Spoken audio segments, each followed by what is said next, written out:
Hello, everyone. Dr. Seth Greenberg here. When I was 16 years old, I had an incredibly rude awakening. It was my first lesson, an evaluation lesson, with Jimmy Amade. Now, just to put a little bit of context here, I had by that point already started playing the guitar at 12, so I'd been playing for about 4 years. And I, at 13, had started studying with the virtuoso guitar player Jimmy Bruno.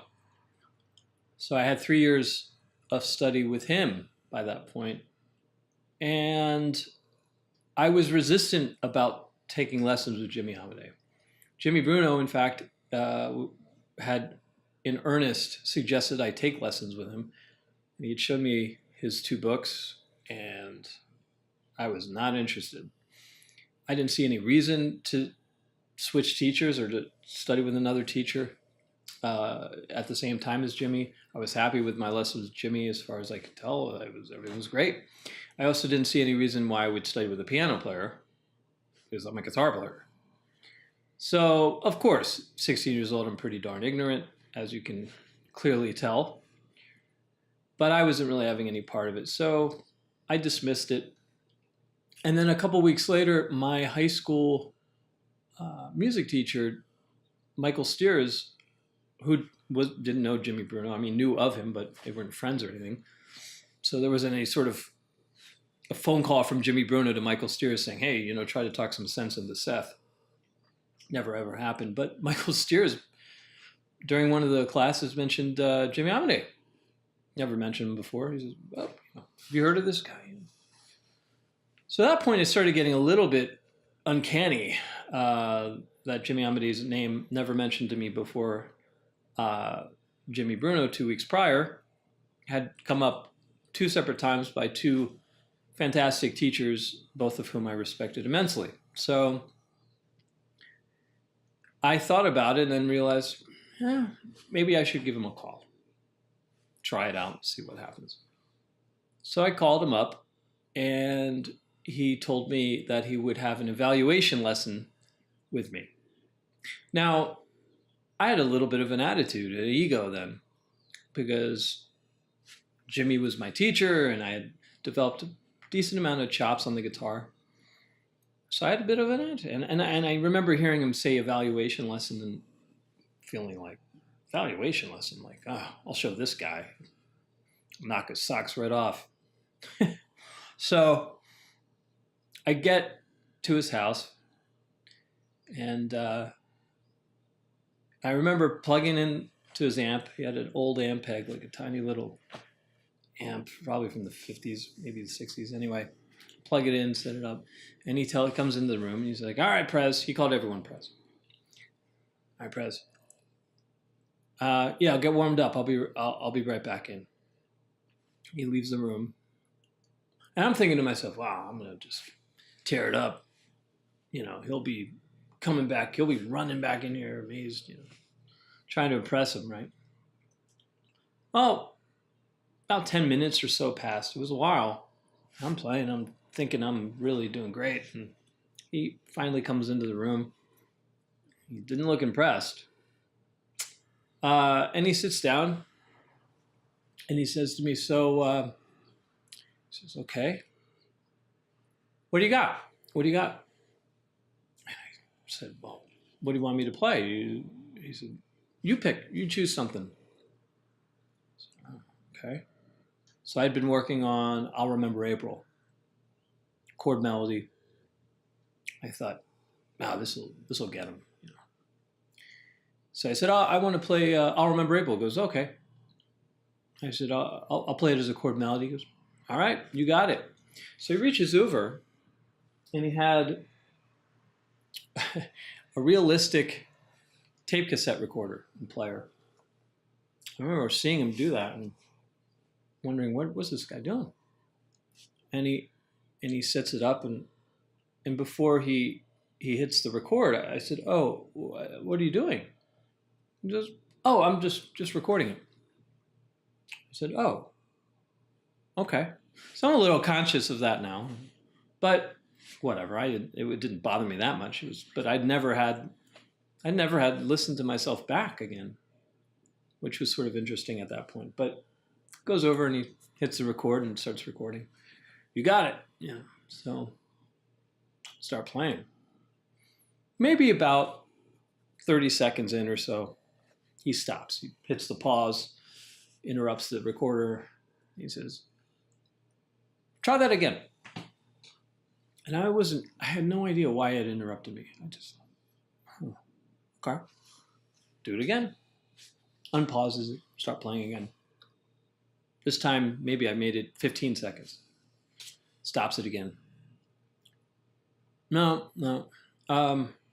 Can you just play the single note melody? Don't play the chord melody. Just forget about the chords. Just play the single note melody of the tune. Now at this point, I'm a little bit irritated because I don't, first of all, understand why he stopped me twice. And then I'm thinking, okay, what? And I didn't really know the single note melody because I hadn't really ever worked on it. I had just learned it as a chord melody. So I tried not to let any of that faze me. It's like, okay, sure. Single note melody it is. It's like, it's unpauses it. I'm sort of scuffling around. He stops me after maybe 3 measures, maybe not even that. Okay,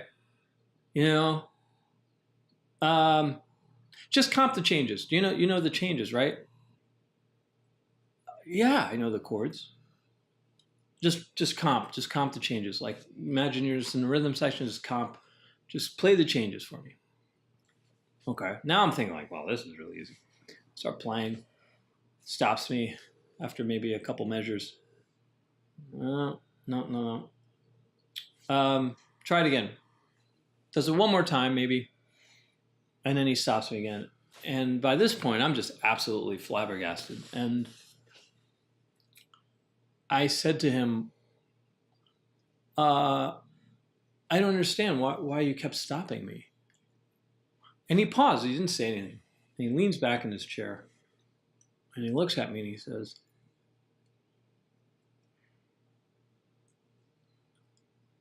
okay, Prez, your playing is totally in left field.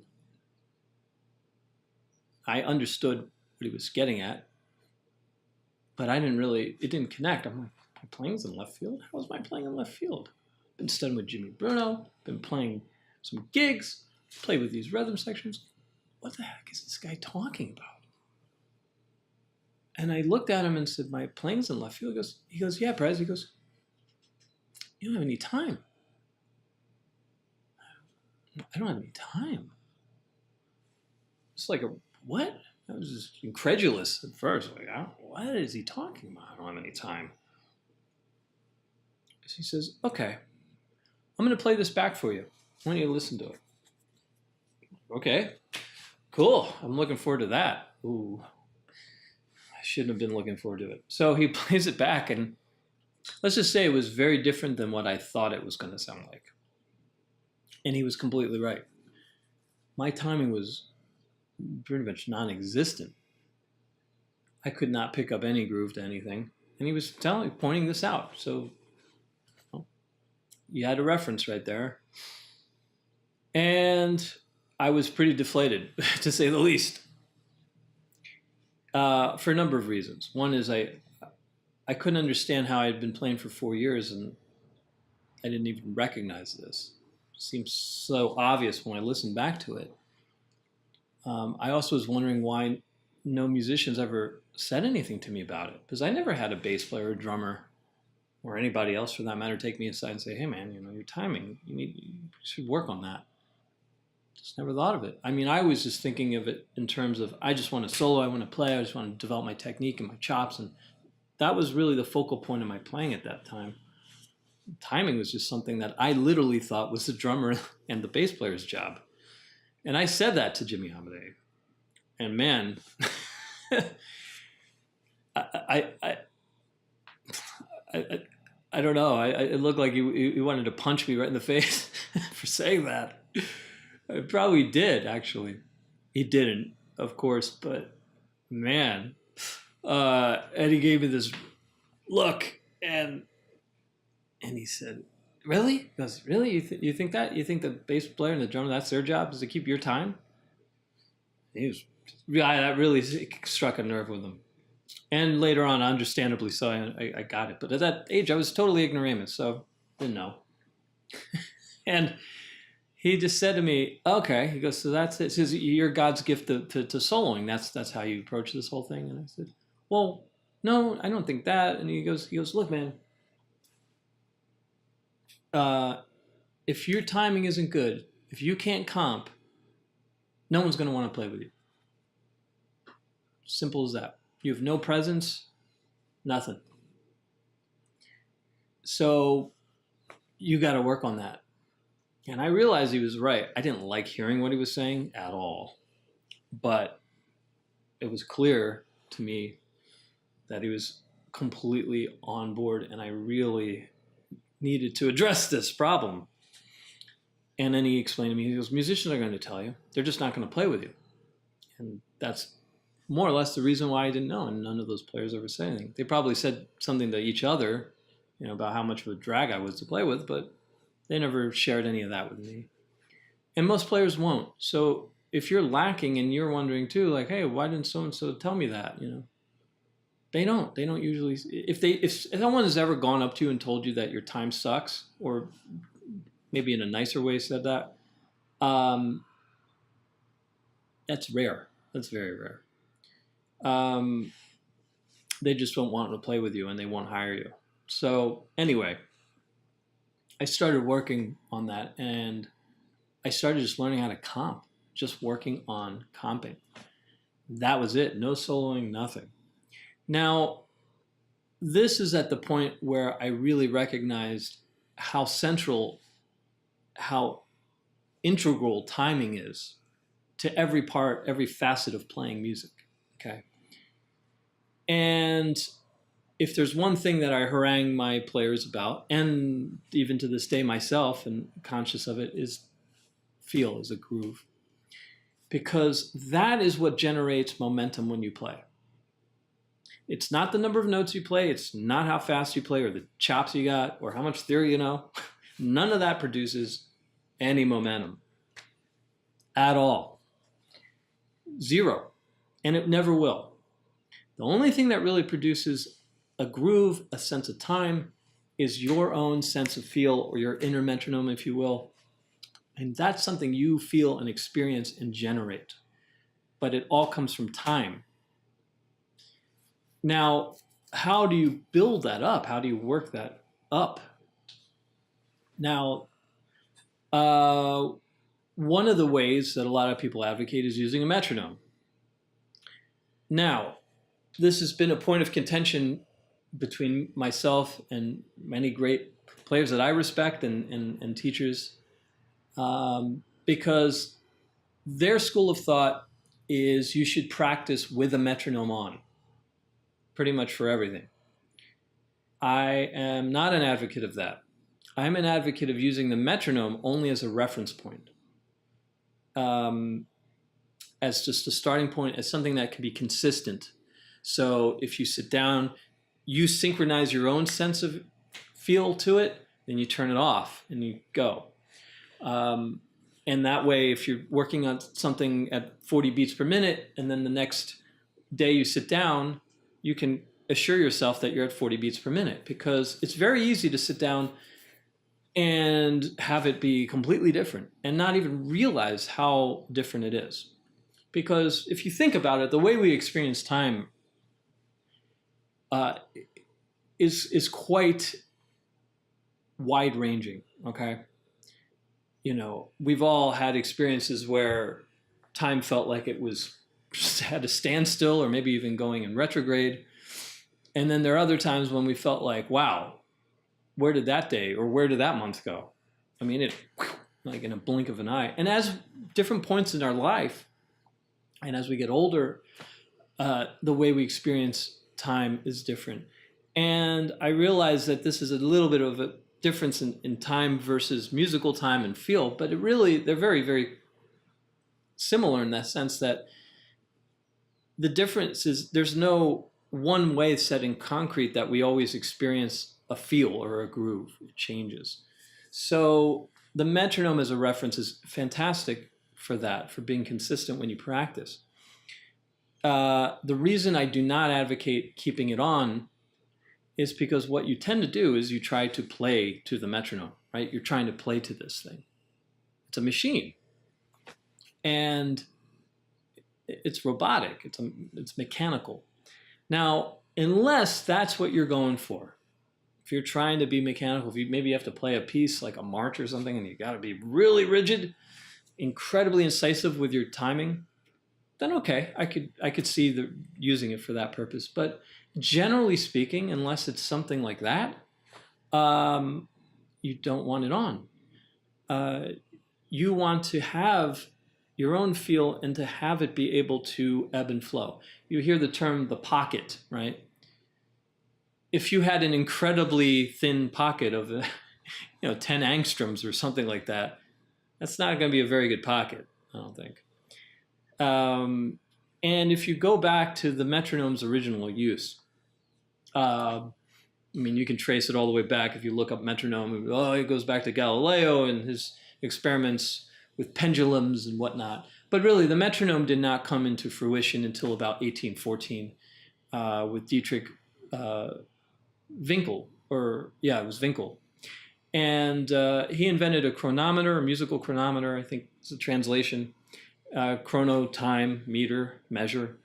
And a guy named Johann Meitzel in 1815 basically stole this guy's idea, copied it, put a scale on it.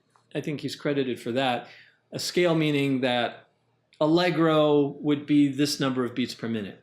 And then an adagio, all the verbal cues that people had to rely upon earlier before having reference beats per minute, give a range of what does this mean? Which verbal cue means which range beats per minute was. Well, so he maybe contributed that, but basically the invention itself was copied, okay? And he patented it under his name and got the credit for it. And the MM markings, like those abbreviations, refer to Meitzel's metronome, right? And Meitzel, as unscrupulous as he was, apparently, he also was an inventor of musical instruments. And so he obviously was in the scene, as they say.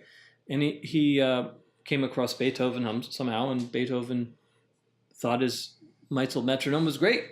And a lot of people go back to him, Beethoven, because he was really the first major composer to adopt these markings. Now, you can find autographs of Beethoven's where he crosses out several markings and then changes them. And then you would also have composers who would put a range of beats per minute. So instead of saying just one number, they might say, it's 88 to 102 or something like that. But here's the thing, is the usefulness of a metronome for a composer was very clear, and it had nothing to do with practicing to a metronome.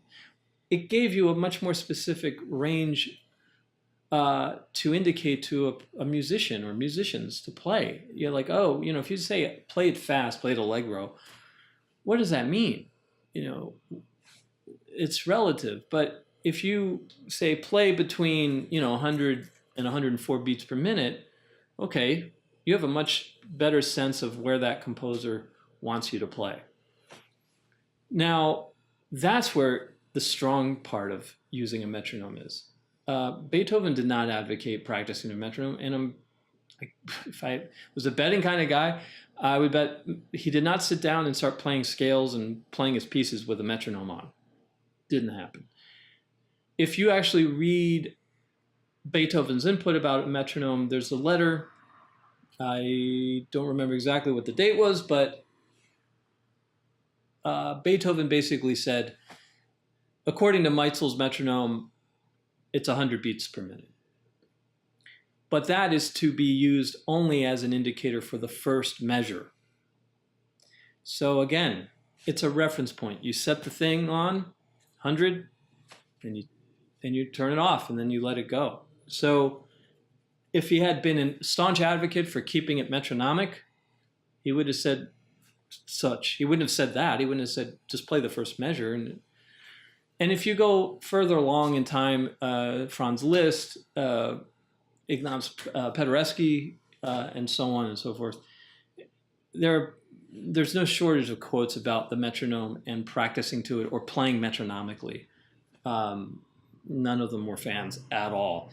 And it's not really until Stravinsky somebody can say, oh, you know, Igor Stravinsky was really about keeping it. And I don't really know exactly the context in which that was. If he was doing something in a piece called for something incredibly rigid, then I could understand it. But again, you know, to imply that musicians didn't have a really good sense of time before Meisel's metronome came out is preposterous. It's ridiculous. Absolutely ridiculous. And I think to play to the metronome is not going to help you, because a drummer and a bass player are not going to have metronomic time. No matter, even if they practice to a metronome, they're not going to have metronomic time. It's going to move. And what you're doing is you're building up your own inner metronome. And that's what you're cultivating. Because time, when you play with other musicians, there's a synergistic element. Much like being able to lift weight, you know, or produce momentum that way physically. You know, if you've got one guy who can lift 200 pounds and another person can lift another 200 pounds, and another person can lift another 200 pounds, well, collectively they can lift 600 pounds, right? Well, musically, it's the same sort of thing. You know, if you've got a really strong sense of time, you play with a bass player with an incredibly good sense of time, real strong sense of time, you're going to be able to generate a certain amount of musical force and presence that you could not do by yourself, you know, because even if you can generate 200 pounds, you're not going to lift 600, you're not going to lift 400. And here's the other thing, is that when you play with players like that and you experience that, and then all of a sudden you have to play with somebody who maybe instead of 200 pounds can lift 50 pounds, it's a drag. And it's a literal drag. And players don't want to play with players like that after experiencing, you know, what it feels like to play with somebody who has a really good sense of time. Now, when you're cultivating all of this, yes, it's going to take time to get better and better at it.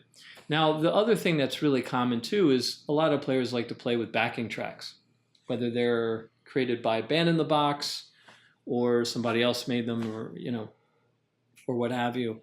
Not also really all that great, especially if they were generated, you know, through some sort of computerized thing.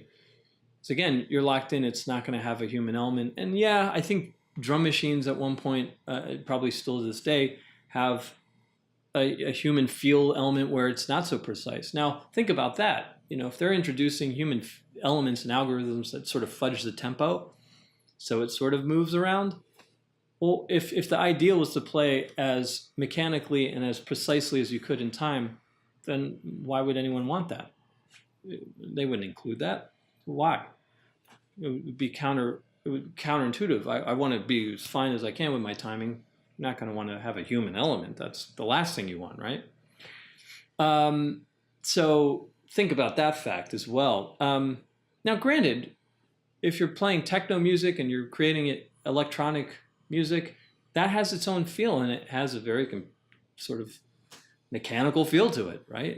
It is a machine that's creating it. So I'm not knocking that. It's its own thing. But if you're going to play with living people, that's not going to happen. And the way and no drum machine and no computer generated music is ever going to create that sort of pocket that you're going to hear on, you know, an early Michael Jackson album or a Stevie Wonder or you name it, or whatever style of music. You know, it doesn't have to be like that's any style that has like just an amazing infectious groove. Just go ahead, try this. And I've asked people to do this before, students of mine. Think of like, what's the most grooving, deepest pocket, you know, just immediately, like you just sink right into that groove when you hear it.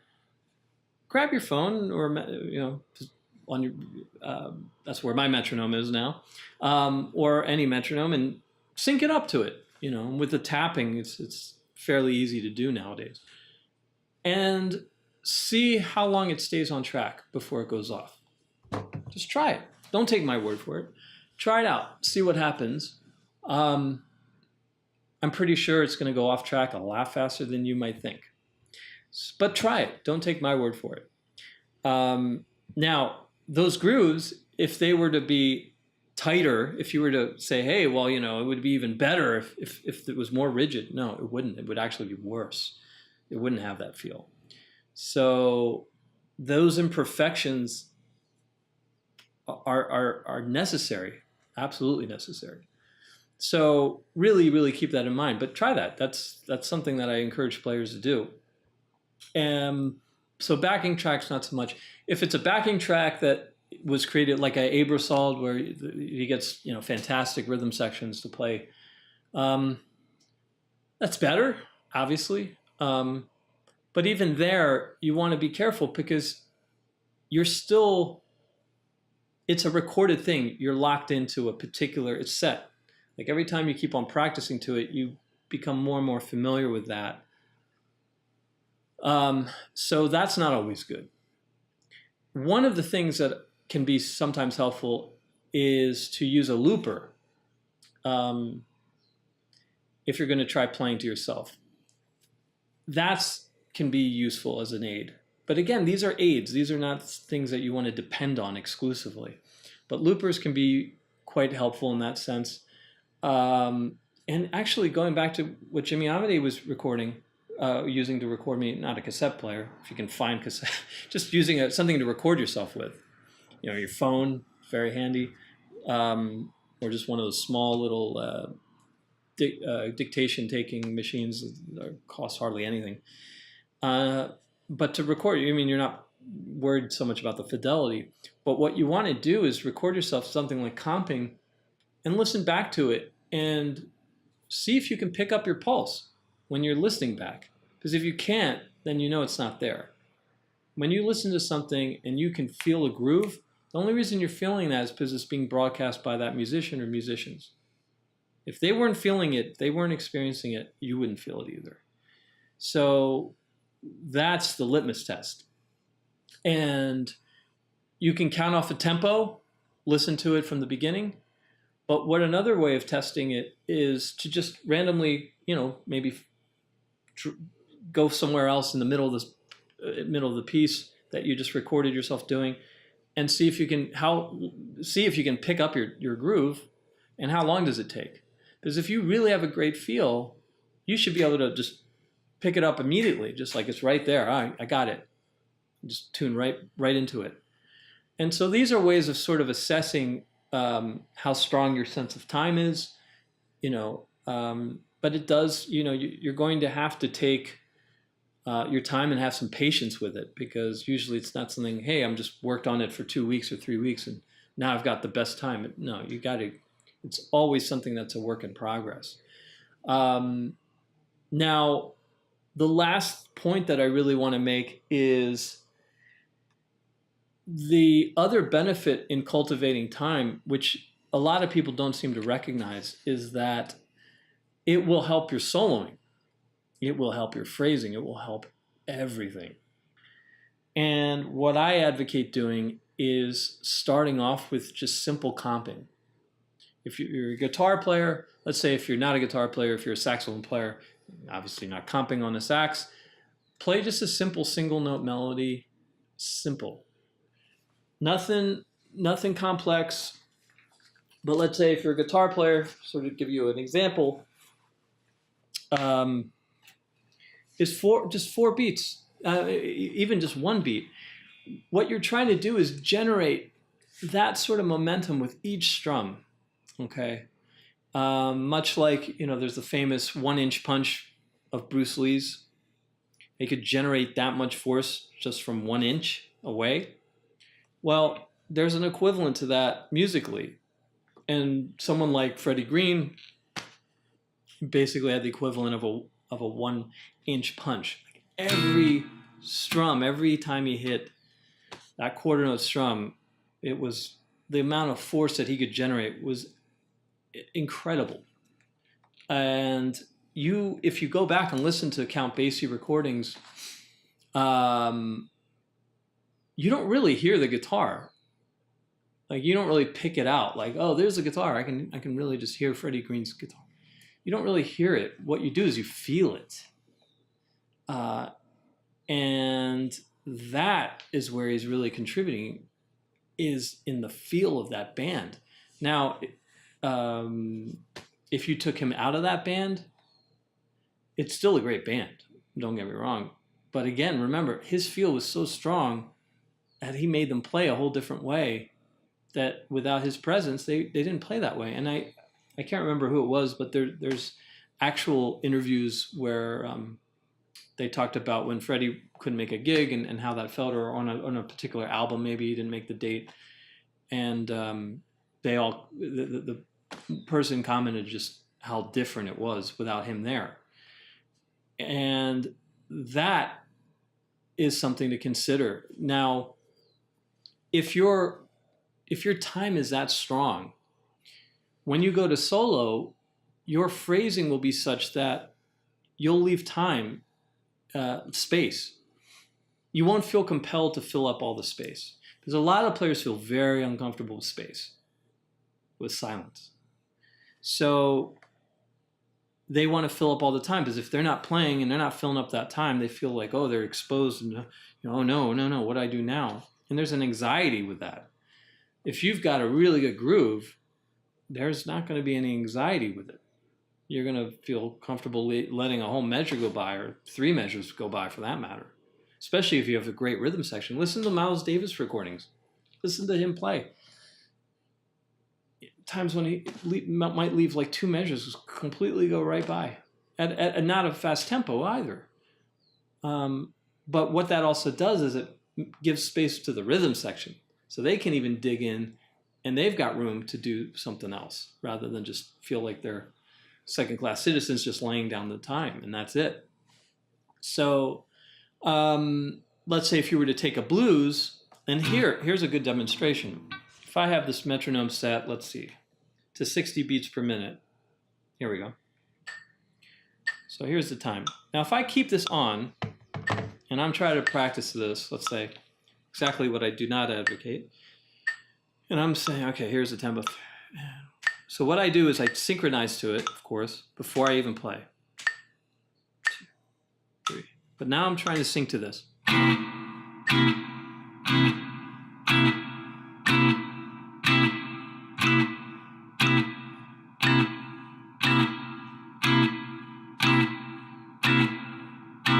This is, I don't know about you, but I'm already bored out of my mind. That was not very enjoyable, and didn't inspire me to really want to play. Now, let's do it this way. As I advocate, I'm going to turn it on, 60 again. I'm going to sync it up, then I'm going to turn it off. 3, 3, 4.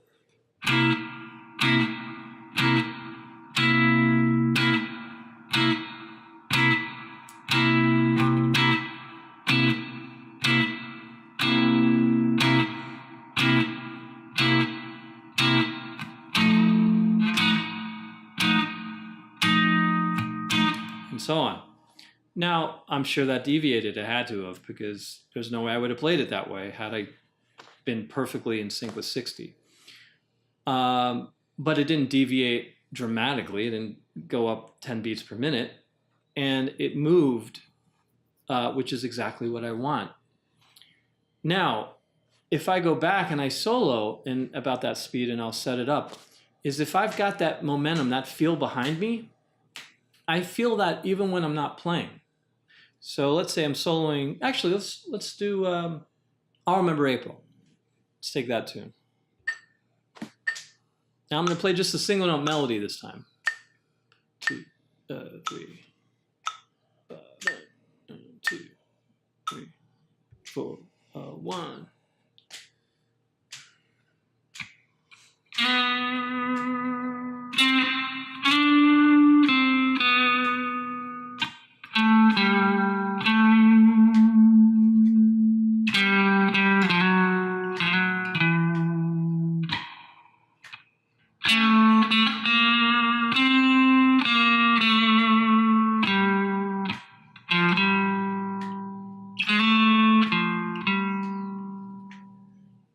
got momentum behind it.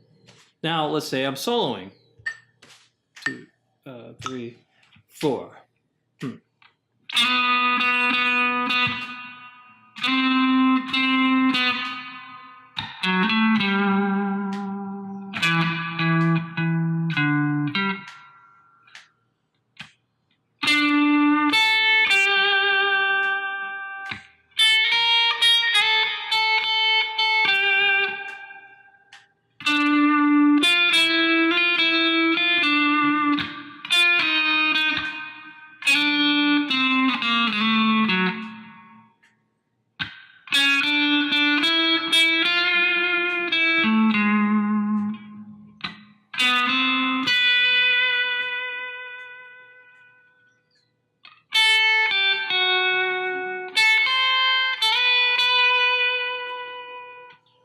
And so on. So again, I don't feel like all those gaps and holding out those notes was like, oh, I'm all exposed, because underneath all that, I still had proverbial locomotive, or whatever you want to call it. That engine is still going, and that's the time, that's the feel. So that's what you're working on, and you're trying to cultivate, is that generator of sorts.